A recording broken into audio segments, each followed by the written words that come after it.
Overall, the class is about learning about the process steps used to make modern semiconductors.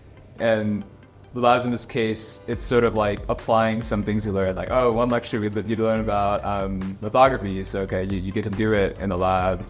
One lecture you learn about diffusion, implantation of dopants. Okay, yeah, you do that in the lab too. And at the end of the semester, hopefully, we'll have some functioning devices. So like we get like a sort of fairly holistic overview of the process. So many of my students go on to work at companies like Intel and then TI and all the major semiconductor fabs. And I think the two courses that I've taught have helped them in the job interviews and in their jobs. That's what I've been told.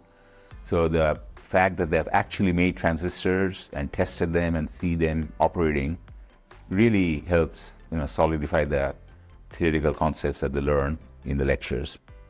I've done some internships in the semiconductor industry with big semiconductor companies, and they were really impressed with the amount of knowledge that I have and just the hands-on experience that I got. That really means a lot to them, that I actually know what kind of equipment they're using and kind of the processes. I'm very familiar with their processes that they're already using in industry.